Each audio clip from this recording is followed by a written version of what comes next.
Banyak orang Kristen hari ini di gereja 3 jam, suka goreng-goreng kata berkat dipindahin ke akibat. Pernah dengar? Gereja lo nanti diberkati. Seakan-akan berkat itu di akibat. Berkat itu seakan-akan karena performance kita. Pernah dengar? Atau pernah ngomong? Atau pernah ngajarin anak-anak seperti itu? Ke gereja nanti diberkati. Makanya banyak orang Kristen, motivasi mereka ke gereja, jelek motivasinya.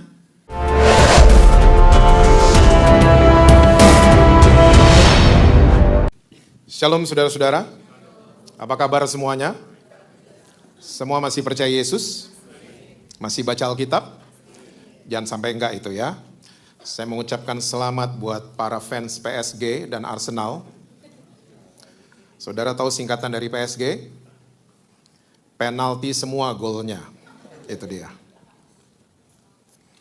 Yang nggak ngerti saya ngomong apa, nggak penting juga. Oke, kalau saudara senang judul khotbah saya malam hari ini adalah influencer. Yesus waktu dia ada di muka bumi ini, dia membentuk gereja. Dan gereja itu kita semua tahu bahasa aslinya adalah eklesia. Yang kalau langsung diterjemahkan ke bahasa Indonesia punya pengertian sekelompok orang yang dipanggil keluar daripada kegelapan untuk menentukan nasib kota mereka. Jadi gereja punya pengertian kalau bahasa sederhananya adalah dewan kota. Kita ini saudara dan saya kalau kita mulai bergereja, sebenarnya kita ini masuk kabinetnya kerajaan sorga sebenarnya. Lumayan yang amin 11 orang. Ya, jadi gereja tuh bukan cuma untuk ngumpul-ngumpul aja, bukan. Jadi ternyata gereja itu didesain sebagai influencer untuk menentukan nasib kotanya, menentukan nasib warna sosial media kita hari-hari ini, dan seterusnya. Oke? Nah, kata influencer hari ini di framing sama orang-orang dunia. Followernya mesti banyak, red cardnya mahal, viewernya mesti banyak. Jadi kita pikir kalau kita nggak ada di kategori ini, kita berpikir saya bukan influencer. Yang influencer adalah orang-orang yang followernya banyak, viewernya banyak, ya, red cardnya mahal, dan seterusnya. Itu framingnya orang dunia. Tapi sekali lagi framing yang dibuat oleh firman Tuhan, sebenarnya saudara dan saya, kita ini diangkat, didesain sebagai influencers. Kita yang menentukan nasib kota kita. Nasib sosial media kita sebenarnya penentu-penentunya. Cuman nggak tahu kenapa banyak orang Kristen cuman duduk diam hari ini. Ya, cuman jadi penonton. Ingat baik-baik saudara, penonton selalu lebih pintar daripada pemain. Iya kan, komentator selalu lebih pintar daripada pemain bola. Seharusnya ke situ bolanya, seharusnya ke situ. Coba jadi pemainnya. Dan saya ngelihat banyak orang Kristen, di GSJS nggak ada, ini di gereja 3 jam. Ya. Saya ngelihat banyak orang Kristen cuman pinter komentar. Pinter banget kalau suruh komentar. WL-nya tadi nggak ngangkat. Emang Jim kali ngangkat-ngangkat? Hah? Kayaknya hadirat Tuhan nggak ada tadi. Kenapa? Saya kurang merinding. Wih sedap. Saudara pernah ke kamar mayat jam 2 pagi? Merinding juga loh. Hah? Nggak ada WL, nggak ada pemain musik padahal. Tapi kita mulai punya gorengan-gorengan seperti ini. Karena apa? Kita terbiasa jadi penonton, cuman terbiasa komentar. Padahal sekali lagi, surga mendesain saudara dan saya sebagai influencers. Yuk kita lihat rencana awalnya. Kejadian 1 ayat yang ke-26. Kejadian 1 ayat yang ke-26. Berfirmanlah Allah, baiklah kita menjadikan manusia menurut gambar dan rupa kita, supaya mereka berkuasa atas ikan-ikan di laut dan burung-burung di udara, dan atas ternak, dan atas seluruh bumi, dan atas segala binatang melata yang merayap di bumi. Ternyata dari proses penciptaan, Tuhan atau surga sudah mengerti sekali apa yang namanya hukum sebab dan akibat. Dan saya percaya semua saudara tahu yang datang pada malam hari ini, hukum sebab akibat itu nggak bisa di take down salah satu. Betul apa betul? Hukum sebab dan akibat mesti muncul sebagai satu kesatuan.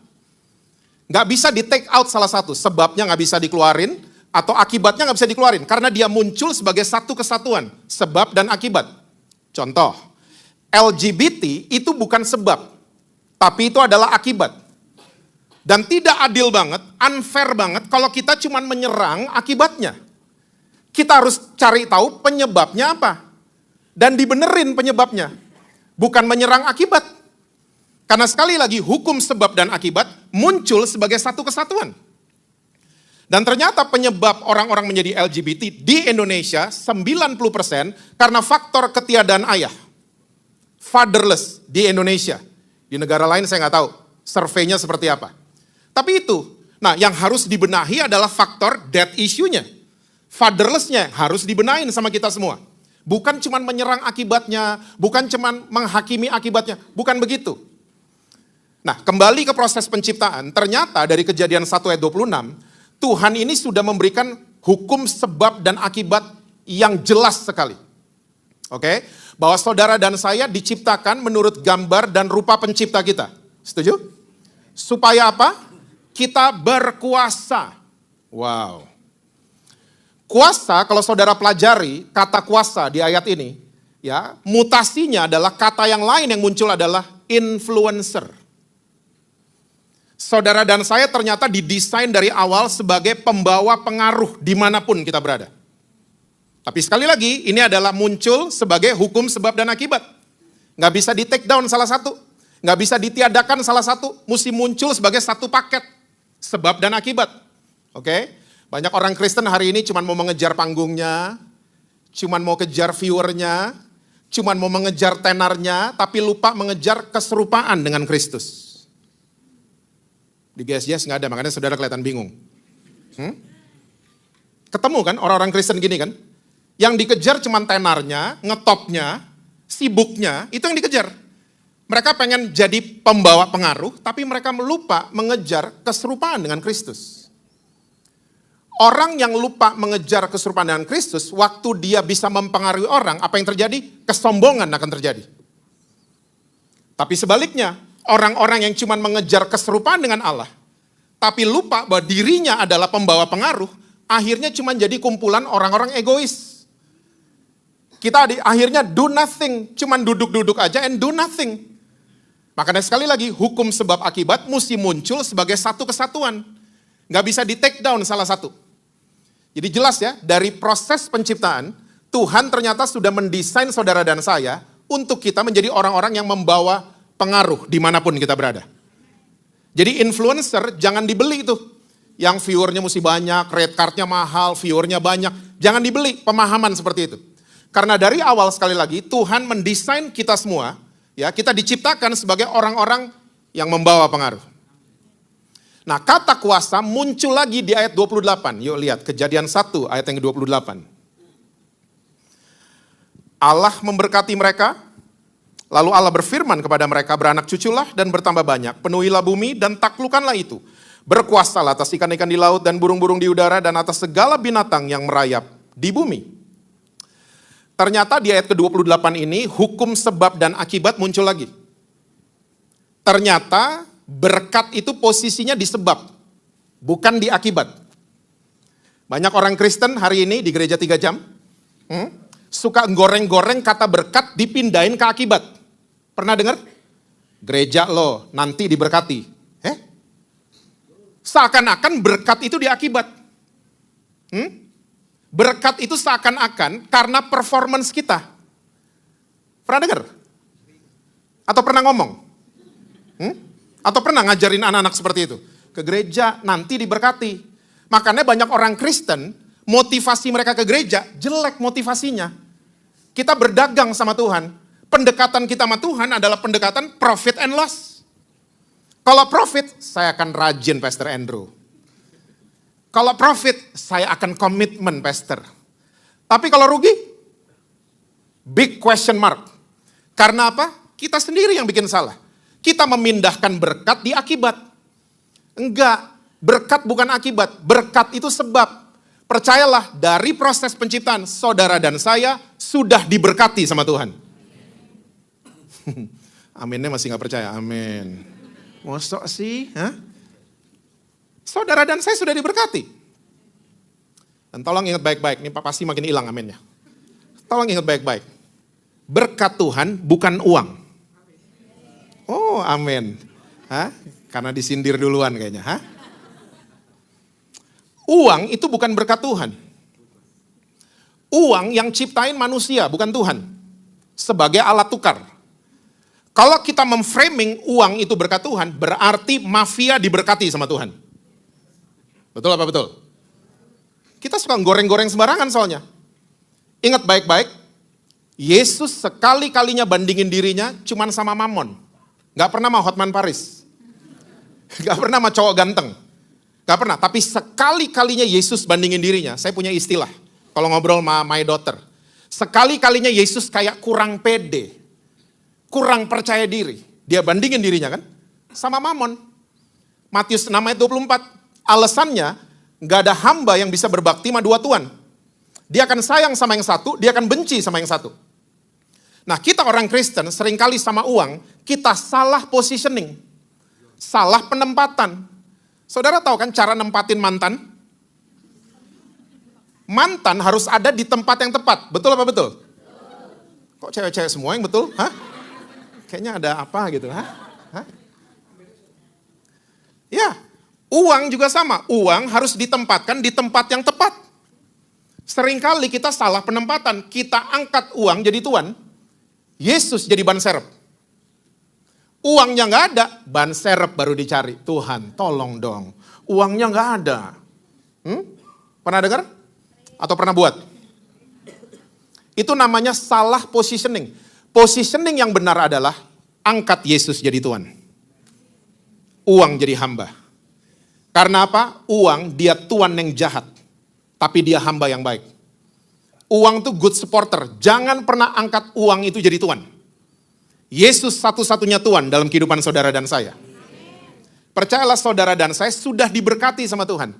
Kita ini masih ada nafas di hidung, itu berkat Tuhan loh. Masih tidur enak tiap malam, itu berkat Tuhan. Ini nih, ciptaan Tuhan nih gini-gini nih. Masih sehat sampai hari ini, bisa naik ke lantai 2. Bisa masuk di studio 8, itu berkat Tuhan. So ternyata berkat posisinya ada di sebab yang mengakibatkan lebih detail. Kita disuruh beranak cucu, bertambah banyak, ya menaklukkan bumi dan seterusnya. Ini bukti, another proof that saudara dan saya diciptakan sebagai influencers sama surga.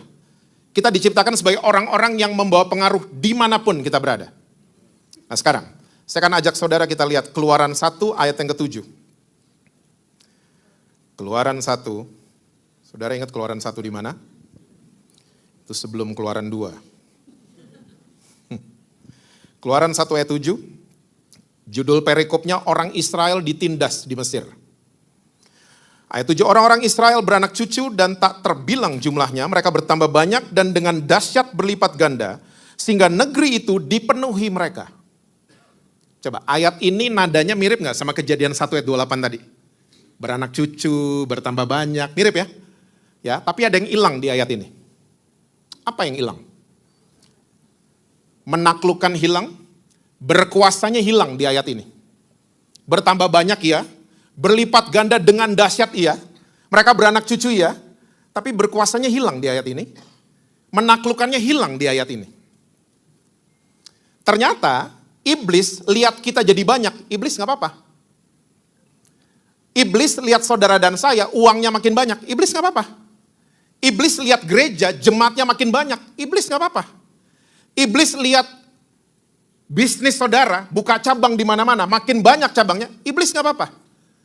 Tapi yang iblis mau hilangkan dari dulu adalah pengaruh kita. Itu mau dimatikan, mau di turn off sama iblis. Jebakannya adalah jadi banyak. Makanya kita pikir kalau kita banyak uang, saya diberkati Tuhan. Banyak cabang, Tuhan sayang sama saya. Saudara mesti tahu, waktu bisnis saudara berhasil, itu bukan karena saudara yang baik, tapi karena Tuhan Yesus yang baik sama saudara. Bukan karena kita yang baik, bukan karena kebaikan kita, bukan. Tapi karena semua itu semua karena kebaikannya Tuhan Yesus buat saudara dan saya. Itu sadar seperti itu.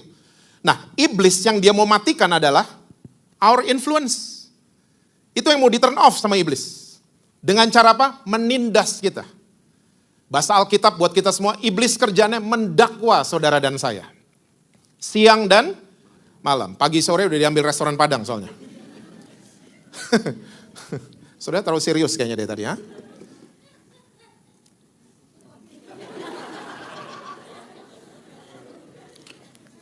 Ada yang telat sinyalnya. Sampai mana tadi ya? Iblis itu mendakwa saudara dan saya siang dan malam. Kalau saya boleh tambahin 24/7.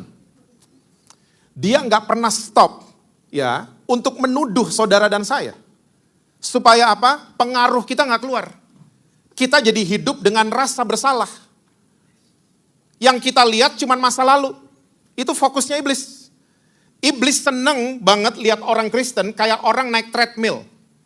Kelihatannya sibuk, kelihatannya do something, tapi going nowhere. Gak kemana-mana kita. No progress, gak ada kemajuan, gak ada pertumbuhan, gak ada perubahan. Kita cuma di situ-situ aja terus. Ya, hidup dengan penuh rasa bersalah. Itu iblis. Saudara yang bisa nyetir mobil. Saya percaya saudara kalau nyetir mobil gak berani lihat kaca spion. Lagi di tol gitu, yang saudara lihat kaca spion. Gak ada yang berani, yang ada nabrak. Orang nyetir mobil yang dilihat kaca depan, bukan kaca spion. Lumayan yang setuju satu.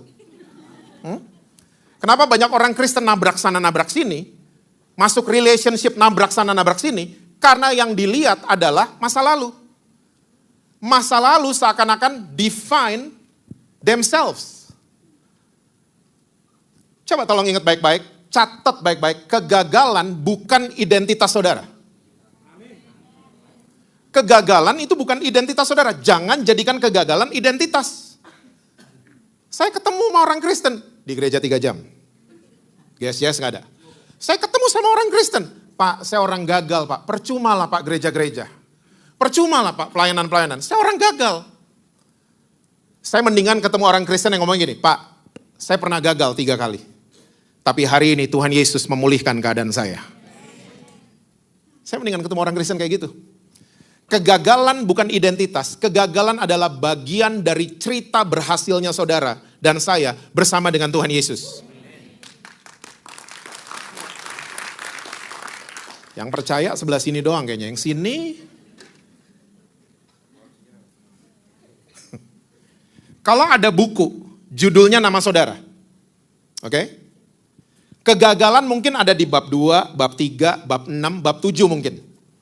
Ujung bukunya adalah kemenangan dan keberhasilan bersama dengan Tuhan Yesus. Jadi sekali lagi jangan pernah menjadikan kegagalan itu identitas. Kegagalan itu cuma part of the success story. Nah iblis senang banget menindas saudara dan saya. Dan saya mau ulang kalimat ini supaya saudara ingat. There is no future in the past. Tidak ada masa depan di masa lalu. So ganti alamat dong. Jangan stuck in the past, jangan hidup di masa lalu. Karena saudara dan saya sedang berjalan ke masa depan yang penuh dengan kemenangan. Saudara mesti sadar, ada satu penyakit hari ini yang lagi tren. Namanya psikosomatis. Penyakit ini menyerang seseorang, tiba-tiba migrain gak ada ujungnya. Apalagi? Vertigo gak ada ujungnya. GERD gak ada ujungnya, insomnia gak ada ujungnya. Udah ke dokter, dicek semuanya, gak ada apa-apa. Kepalanya sampai MRI, gak ada apa-apa kepalanya, ada otaknya. Tapi penyakitnya gak ada. Ternyata waktu dicek, ini hasil dari ilmu kedokteran juga. Ternyata waktu dicek, ternyata orang yang terkena psikosomatis adalah orang-orang yang suka menuduh diri mereka. Hidup dalam rasa bersalah every day. Pertanyaan sederhana saya. Kalau kita suka menuduh diri kita lagi satu frekuensi sama siapa? Iblis. Karena Tuhan gak seperti itu. Tuhan itu terlalu sayang sama saudara dan saya. Sampai dia mau mati buat kita. Kita nyanyiin kok lagunya. Sejauh timur dari barat. Masalah terbesar orang-orang Kristen. Kita seringkali nyanyi, tapi lirik lagunya gak di-download ke sini. Cuma nyanyi doang. Sampai nangis lagi. Tapi gak di-download ke sini. Sejauh timur dari barat, Mazmur 103. Yang ngerti Pulau Bali pasti ngerti lirik itu. Karena di Bali matahari terbit di Sanur, terbenam di Canggu. Orang Sanur gak bisa lihat sunset. Orang seminyak Kuta Canggu gak bisa lihat sunrise. Sejauh itu Tuhan membuang dosa dan pelanggaran saudara dan saya. Sementara Tuhan melupakan dosa kita, iblis selalu mau ingetin kita. Sama dosa dan salah masa lalu dan seterusnya. Saudara mesti tahu baik-baik perbedaan Roh Kudus sama iblis. Roh Kudus waktu kita salah jalan, Roh Kudus akan ingetin kita, bukan menuduh kita. Dia akan ingetin, nak, bukan itu rumah suamimu. Sana, bukan itu. Kita nggak sadar, diingetin terus tiap hari. Nah, bukan itu rumah istrimu, bukan. One day kita sadar dan minta ampun, case close. Kasus kita ditutup sama surga. Nah, besoknya, minggu depannya, tahun depannya, 5 tahun mendatang, yang ingetin siapa? Iblis. Itu bedanya Roh Kudus sama iblis. Iblis selalu pengen mendakwa saudara dan saya sampai fokus kita jadi masa lalu. Semua yang dulu-dulu akhirnya itu yang jadi fokus kita. Akhirnya nabrak sini, nabrak sana. Iblis selalu pengen menindas kita. Akhirnya pengaruh kita hilang. Gak apa-apa kita jadi banyak ini, itu, dan lain sebagainya. Tapi kita terkecoh. Influence kita gak ada akhirnya. Karena kita hidup dalam penindasannya iblis. Nah sekarang saya akan kasih lihat buat saudara versi daripada Rasul Paulus yang mirip banget sama Kejadian 1 ayat 28. Yuk buka sama-sama Efesus pasal yang kedua. Ayatnya yang ke-10. Itu judul perikopnya semuanya adalah kasih karunia. It's all by His grace. Saya ingin membagikan awareness ini buat saudara-saudara. Di zaman sosial media seperti hari ini, banyak orang jadi tidak cerdas secara konteks. Jadi orang-orang sekarang hari-hari ini cuma nonton video cuma semenit, nonton berita cuma setengah, tapi seakan-akan we know the whole story. Ini namanya adalah tidak cerdas secara konteks. Kita mesti lihat konteksnya. Nah, membaca Alkitab juga sama. Jangan cuma comot-comot ayat, kita pakai nih ayat nyerang orang, nyerang suami, nyerang keluarga, pakai ayat. Enggak. Mesti dilihat konteksnya. Nah, ini Rasul Paulus lagi tulis buat gereja di Efesus, ya, bahwa semua itu karena kasih karunia. It's all by His grace. Makanya saya mau ulang sekali lagi, kalau bisnis saudara lagi berhasil hari ini, bukan karena saudara yang baik, tapi karena Tuhan Yesus selalu baik buat kita semua. It's all by His grace. Oke, ayat 10. Karena kita ini buatan Allah, diciptakan dalam Kristus Yesus untuk melakukan apa saudara? Pekerjaan baik yang dipersiapkan Allah sebelumnya, Ia mau, ini maksudnya Tuhan mau, supaya kita hidup di dalamnya. Saya ulang ya, karena kita ini buatan Allah, diciptakan dalam Kristus Yesus untuk melakukan pekerjaan baik. Yang dipersiapkan Allah sebelumnya, dan Tuhan mau kita hidup di dalamnya. Nah kita kalau baca ayat ini dalam bahasa Indonesia, kayaknya kita disuruh lakukan pekerjaan baik, seakan-akan pekerjaan baik itu kasih makan orang, nganterin orang pulang, ke panti jompo, ke panti asuhan, seakan-akan begitu. Kalau kita lihat dari bahasa Indonesia. Makanya saya menyarankan saudara-saudara semua yang ikut di doa malam hari ini, dan yang nonton dari manapun, kalau baca Alkitab bahasa Indonesia, please cross check ke KJV. King James Version. Makanya ada kan di handphone kita, KJV. Oke? Kenapa KJV? Karena KJV 80% akurat dengan bahasa asli. Loh bahasa Indonesia emang kenapa? Please don't get me wrong, bukan firman Tuhan yang salah, tapi bahasa Indonesia yang punya kelemahan. Ya, kita ini punya kosakata terlalu sedikit. Makanya penerjemah Indonesia, kalau terjemahin dari Alkitab bahasa lain atau buku-buku dari bahasa lain, penerjemah Indonesia suka mengalami kesulitan dalam pemilihan kata. Dan kalau nggak punya kata yang pas, penerjemah Indonesia menggunakan kata yang berbeda. Akhirnya, the whole sentence artinya jadi beda semua. Yang kita udah tutup sebelah mata itu Yohanes 2. Salah loh itu. Yesus merubah air jadi anggur. Alkitab bahasa Inggris yang benar. Jesus turn water into wine. Wine diterjemahin Indonesia, anggur. Grape diterjemahin Indonesia, anggur. 2-1 kalah Indonesia. Bahasa Inggris udah 2, kita masih 1. Dan believe me, sampai hari ini Indonesia nggak punya terjemahan untuk wine. Nggak punya. Ditaruh aja anggur di situ. Coba, orang Indonesia yang nggak pernah baca Alkitab bahasa Indonesia, sekali-kalinya dia baca, Bisa salah tangkap loh. Disangkanya Yesus berubah air jadi anggur.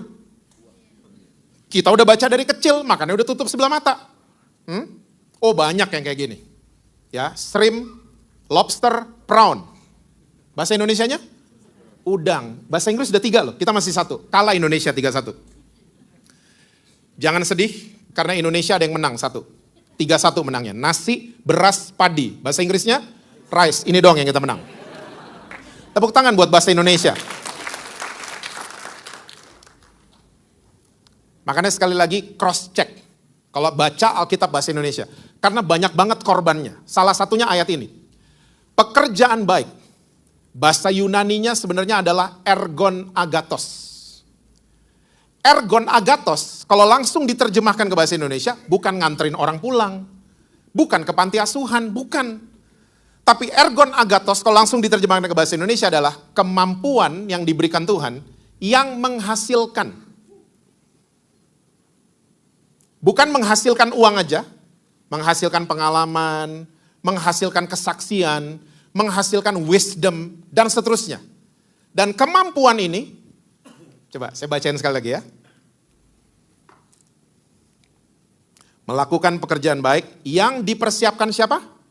Allah sebelumnya, dan Tuhan mau kita hidup di dalamnya. Tuhan mau saudara dan saya hidup di ergon masing-masing, bukan di ergonnya orang lain. Di era sosial media, kita selalu bandingin diri kita sama kekuatannya orang lain. Padahal Tuhan sudah kasih kemampuan buat setiap saudara dan saya. Kemampuan yang menghasilkan. Ergon agathos. Tuhan sudah mempersiapkan sebelumnya, dan Tuhan mau kita hidup di dalamnya. Saya suka sedih karena udah turun-temurun. Gereja cuman lihat ergon cuman 3. Main musik, nyanyi, sama khotbah. Bayangin yang duduk di ruangan ini, ada ratusan. Berarti ada ratusan ergon di ruangan ini. Yang kalau diaktifasi, Kelapa Gading ini ngeri, ada saudara. Cuman karena kita tadi tertuduh lah, kita pikir influencer yang followernya banyak, kita nggak berani aktivasi. Handphone itu banyak aplikasi yang harus diaktifasi, betul apa betul? Kita bisa lihat handphone kita maksimal kalau kita aktifasi semua aplikasi yang ada. We never do that. Kita terlalu sibuk bandingin diri kita sama yang lain. Kita sibuk bandingin diri kita sama yang kita lihat di sosmed. Kita sibuk mempercantik diri, tapi kita lupa untuk mempercantik apa yang di dalam kita. Ergon agathos. Allah telah mempersiapkan sebelumnya, dan Tuhan mau kita hidup di dalamnya. This is a true story. Ada satu ibu datang ke gereja. Gak pernah diajak ngomong ini ibu. Gak pernah ada yang nanya dia tinggal di mana. Gak pernah ada yang nanya nomor teleponnya berapa. Tapi tiba-tiba waktu ibu ini bikin bakpao. Semua orang mau tahu nomor teleponnya. Semua orang mau tahu alamatnya. Semua orang mau ngomong sama ibu ini. Tante, itu yang bakpao isi kacang. Saya kalau makan langit terbuka tante. Enak banget tuh bakpao. Ternyata bakpao ini adalah ergon agathosnya ibu tersebut. Allah sudah mempersiapkan sebelumnya, dan Tuhan mau kita hidup di dalamnya. Ergon. Saya mau cerita soal saya sedikit aja. Saya dari kecil seneng banget lihat orang masak. Singkat cerita waktu masuk SMP ada ekskul. Saudara masih tahu ekskul? Yang tahu sini doang, yang sini? Ekstrakurikuler. Dikasih form kita siswa kan? Ada pilihan-pilihannya. Nomor 1 basket. Hampir tuh saya centang basket. Untungnya saya lihat nomor 5, tata boga. Nggak jadi basket. Tata boga langsung. Singkat cerita, kelas tata boga itu seminggu 2 kali. Ternyata waktu kelas di hari pertama dimulai tata boga, ternyata lakinya cuma 2. Saya sama Erwin namanya. Erwin sekarang udah jadi pastor di Denver, Amerika. Denver, Colorado. Yang lain semua perempuan. Ya. Nah ternyata waktu kelas tata boga ini dimulai, kita berdua menerima bully. Kita nggak ngerti itu bully zaman itu. Kita dicela, kita taunya kita dicela. Tahu nggak dicela apa? Banci. Tuh yang kanan yang gede, banci. Saya maksudnya, karena Erwin segini. Bayangin, seminggu 2 kali, the whole year, 11 bulan, kita dibully, kita berdua. Naik kelas 2 SMP, saya bilang sama mama papa saya, "Pah, Mah, mau pindah ekskul." "Kenapa? Mau pindah kemana?" "Basket." "Loh, kamu kan senang masak." "Banci." Saya kubur hidup-hidup tuh masak-memasak. Nggak mau tahu lagi, nggak mau lihat lagi udah. Thanks to RCTI. RCTI pertama kali mengudara di Indonesia, akhir 80-an. Ada acara namanya Walk with Yan. Masih ingat ya? Oh, yang sini inget loh. Kelihatan umurnya emang. Ha? Walk with Yan tuh acara masak, yang masak chefnya namanya Yan. Laki. Saya bilang sama mama saya, "Mah, Yan tuh banci." "Ngawur kamu," gitu. "Gak semua pria yang masuk dapur banci," mama saya bilang gitu. Di situ saya baru sadar, ternyata apa yang diinstall sama Tuhan gak pernah di-uninstall. Ergon yang sudah diinstall sama Tuhan ternyata gak pernah dibatalin sama Tuhan. Gak pernah. Singkat cerita, saya mulai minta diajarin masak sama mama saya, tapi udah agak telat. 2007 kalau gak salah, 2008. Saya minta. Dan buat saya, my mom is a truly master chef. Bukan Juna, bukan Gordon. Juna dan Gordon marah-marah karena dapur mereka ada kameranya. Mama saya dong, dapurnya gak pernah ada kamera, tapi dia selalu marah-marah. She's a truly master chef. Singkat cerita lagi. Tahun 2015, saya mulai memberanikan diri menjual resepnya mama. Kita namain brand kita Temurun Kitchen, turun-temurun soalnya. Saya pertama kali jualan cheesecake resepnya mama. Bulan pertama, 1 loyang 30 kali 20 cm. Bulan pertama laku 100 loyang. Saya dalam hati cuman gini, nih teman-teman gue aja nih mau nyenengin gue paling. Dalam hati. Ternyata masuk bulan kedua, 150 loyang. Waktu kita cek namanya bukan teman-teman lagi, udah orang-orang kita gak kenal. And until today, I'm running a central kitchen, bukan restoran. Kita jualnya whole. Ini kesaksian apa promosi ya? Sekalian dua-duanya ya. I'm running a central kitchen. Saya gak pernah lupa, pernah satu kali saya lagi tidur, dikasih mimpi resep makanan. Ini kan, Yesus ternyata gak cuma peduli sama main musik, nyanyi, sama khotbah. Yesus F&B banget. Saya dikasih mimpi resep makanan. Namanya buntut goreng cabai hijau. Ngeri nih, ngeri. Detail mimpinya, detail. Ya, saya menganggap ini detail karena begini. Di mimpi itu kayak ada yang ngomong begini, "Jess, kamu ganti garam kamu. Sama ikan jambal, ikan asin, kamu rendam sampai asinnya berkurang. Kamu angkat, kamu tumbuk, itu garam kamu." Catat. Lupa lagi, ha?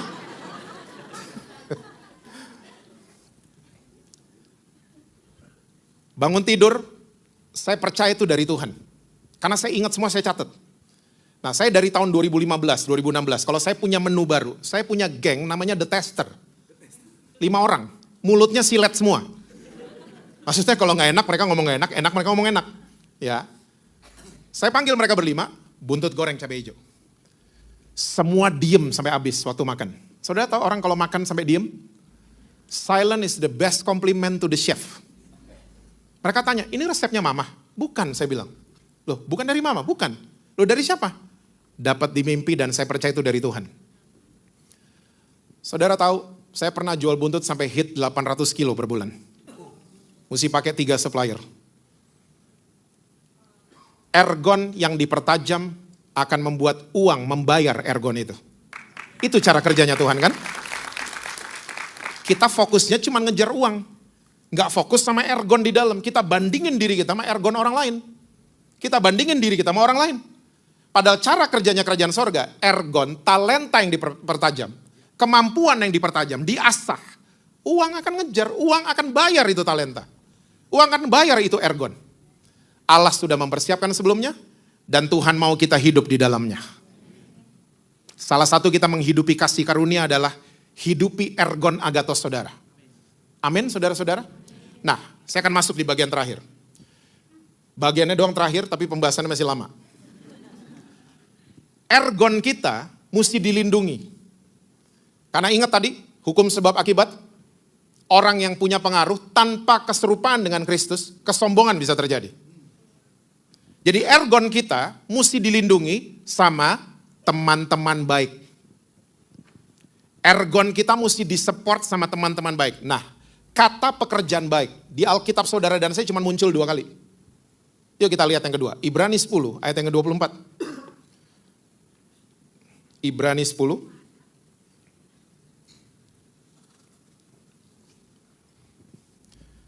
Dan marilah kita saling memperhatikan supaya kita saling mendorong dalam apa saudara? Kasih dan dalam ergon agathos muncul lagi di ayat ini. Kita ini konteksnya di akhir zaman. Saudara dan saya nggak boleh menjauhkan diri dari pertemuan ibadah. Salah satu agenda-agenda ibadah kita di akhir zaman, saling mendoronglah dalam kasih dan dalam ergon teman-teman kita.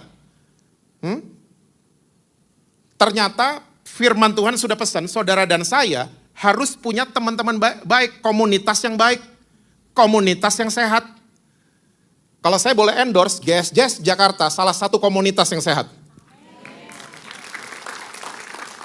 Saudara ada di gereja ini bukan kebetulan, tapi Tuhan pilih saudara untuk ada di sini. Nah, kita ini disuruh mendorong dalam apa tadi yang pertama? Kasih. Orang Kristen lihat deh, ribut dikit sama gembala, pindah gereja. Di gereja baru ribut sama worship leader, pindah gereja. Gereja baru lagi ribut sama tukang parkir, pindah gereja lagi. Akhirnya kita nggak pernah mengerti kasih itu apa. Kita nggak pernah praktek kasih, mendorong dalam kasih itu apa. Nggak pernah. So, kalau ada konflik, please stay. Jangan kemana-mana. Selesaikan dengan kasih. Orang Kristen bisa konflik. Karena besi menajamkan besi, manusia menajamkan lewat apa? Konflik. Kalau ada konflik, jangan pernah pergi. Stay. Saya punya geng dari SMA. Sampai hari ini kita masih main bareng. Kita berlima, sama saya kita berlima. Dari SMA dulu, 1 sedih, 4 ikut sedih. 1 seneng, 4 ikut seneng. 1 digebukin, 4 gak terima. Sampai hari ini kita masih main bareng. Lebaran saya ke mereka, Natalan mereka datang. Disitulah momen-momen mereka menikmati babi kecap.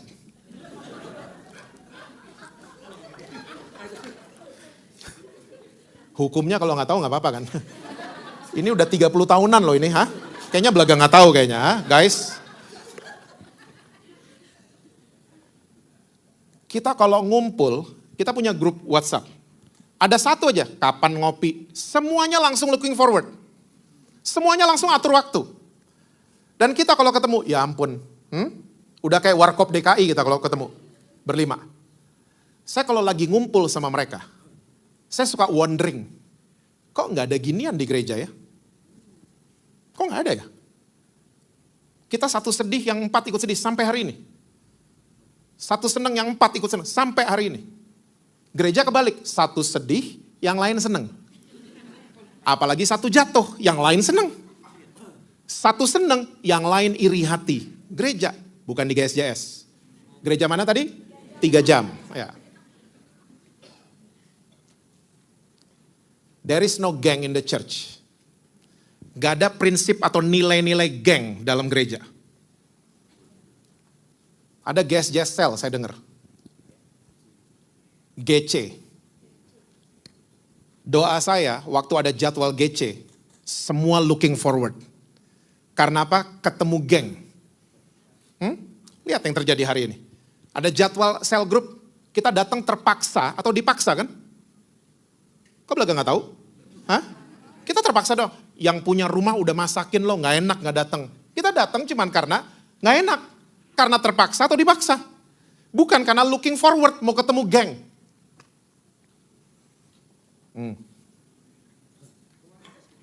Saling mendoronglah dalam kasih dan dalam ergon agathos. Kamu bisa bikin kue, bikin. Saya gak punya modal, kita modalin, kita patungan. Itu kelompok-kelompoknya orang Kristen mesti kayak gitu. Saya punya ergon bisa nulis lagu. Well, saya gak punya banyak uang. Kita patungan sewa studio. Gitu dong. Oke, multimedia boleh foto pertama? Bukan. Bukan. Nah ini teman-teman SMA saya. Bukan. Sudah terlalu percaya kayaknya kalau pendeta yang ngomong, ha? Ini grup band namanya Def Leppard. Gak ada yang tahu kayaknya. Saudara elevation worship banget kayaknya mukanya, ha? Def Leppard adalah grup hard rock yang berasal dari Sheffield, Inggris. Tahun 80 mereka mengeluarkan album mereka yang pertama judulnya On Through the Night. Penjualannya biasa aja. Tahun 82 mereka mengeluarkan album mereka yang kedua judulnya High and Dry. Penjualannya biasa aja. Album ketiga waktu foto ini diambil. Mereka mengeluarkan album mereka yang ketiga judulnya Pyromania. Tiba-tiba album ini meledak internationally.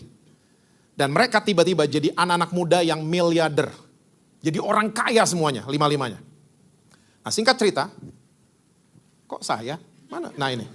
Singkat cerita, drummer mereka kedua dari kiri. Bukan yang tadi ya. Drummer mereka namanya Rick Allen. Waktu tahun baru dari 83 ke 84. Ya, mobilnya udah bagus-bagus semuanya. Rick Allen mengalami kecelakaan hebat. Boleh ditampilin fotonya? Ini dia. Dan kecelakaannya as you can see, bukan di daerah perkotaan tapi di daerah pergunungan. Yang menyebabkan tim paramedik itu terlambat datang ke lokasi, ke TKP. Kenapa saya bilang kecelakaannya hebat? Karena seat belt mobilnya Rick Allen menarik tangan kirinya sampai putus. Nah waktu paramedik datang di TKP, ternyata tangan yang putus itu sudah penuh dengan kuman. Dan mereka memutuskan kalaupun disambung, itu udah gak mungkin bisa. Jadi harus diamputasi. Bisa bayangin? Drummer, tangan kirinya diamputasi. Kira-kira teman-temannya gimana ya? Bro, mama punya toko kue, mau gak jaga di situ?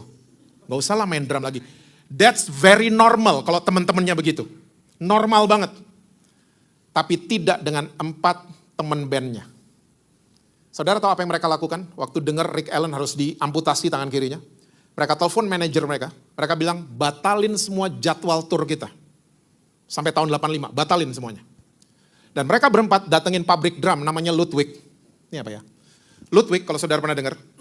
Kayaknya saudara gak tahu apa-apa dari tadi ya. Hah? I am kidding. Ludwig, pabrik drum. Mereka datengin dan mereka bilang, tolong buatin perangkat drum untuk orang bertangan satu. Singkat cerita, Ludwig berhasil membuat perangkat drum untuk orang bertangan satu. Ya, kita semua tahu pedal dalam drum itu biasanya cuma ada 2 atau 3. Ternyata drum buat Rick Allen, ya pedalnya ada 5. Jadi snare yang tadinya tangan kiri diganti diinjek sama kaki kiri. Bass drum bisa dipukul pakai tangan, dia bisa ruffle dengan kedua kakinya. Yang bisa main drum pasti mengerti ginian. Ya. Dan mulai, waktu dia keluar dari rumah sakit, saudara mungkin paham kalau pemain drum kehilangan satu anggota tubuh, pasti akan jadi off beat. Dia nggak bisa menghitung beat dengan benar. Ya, nggak bisa menghitung dengan benar. Saudara tahu setiap latihan, 4 temennya selalu nyemangatin dia. You can do it, that's okay. We can do it again tomorrow. Kita latihan lagi besok. Singkat cerita, tahun 87 mereka kembali dengan album mereka keempat. Judulnya Hysteria. Saudara mesti tahu waktu mereka comeback tahun 87. Mereka konser harus di stadion. Karena semua penonton mau lihat ada history maker. Pemain drum pertama kali dengan tangan satu. Mereka mau lihat ada Ergon Agathos yang luar biasa. Semua penonton mau lihat mereka. Dan yang paling luar biasa sampai hari ini. Def Leppard masih touring the world. Rick Allen udah 62 tahun hari ini. But they still touring the world together. Ya, mereka gak ada yang percaya Tuhan Yesus. Gak pernah dibilang di artikel dan dimanapun. Tapi apa yang mereka buat, ini membuat air mata di mata saya. Mereka bisa menerima orang yang literally cacat. Diterima sama mereka. Di-support ergonnya. Saya seringkali kalau lihat gereja, saya suka kadang-kadang bingung. Ada orang jatuh dalam dosa, ulanglah dan jangan kembali lagi. Kita gitu-gitu di gereja 3 jam. GSJS gak ada. Kita gitu-gitu modelnya. Kita gak pernah saling mendorong dalam kasih dan dalam pekerjaan baik. Ini sebuah contoh true story. Mereka rocker. Mereka dibenci mungkin sama orang-orang gereja. Tapi cerita mereka menginspirasi saya. Bahwa ternyata waktu mereka saling menerima, saling mendorong, ya, influence lahir dari grup band ini. Saya percaya orang Kristen kalau kita saling mendorong dalam kasih dan saling mendorong dalam pekerjaan baik, ergon agathos. Saya percaya dari GS Jakarta ini akan lahir pengaruh-pengaruh yang luar biasa. Memberkati banyak orang. Orang-orang senang dealing bisnis sama saudara. Orang-orang senang urusan sama saudara. Karena apa? Ergon kita pertajam setiap hari. Dan kita punya komunitas yang sehat. Yang mendukung kita setiap hari. Dalam kasih dan dalam pekerjaan baik. Saya sekali lagi percaya Tuhan sudah mendesain saudara dan saya. Menjadi influencers. Menjadi orang-orang yang membawa pengaruh. Kita ini kabinetnya kerajaan sorga. Eklesia, ingat tadi, gereja itu kabinetnya Tuhan. Ya, jangan cuma duduk do nothing. Tapi mulai do something. Saya percaya lewat something, walaupun itu masih kecil. Tapi itu akan merubah dan memberkati banyak orang. Amin saudara. Tuhan berkati saudara-saudara semua.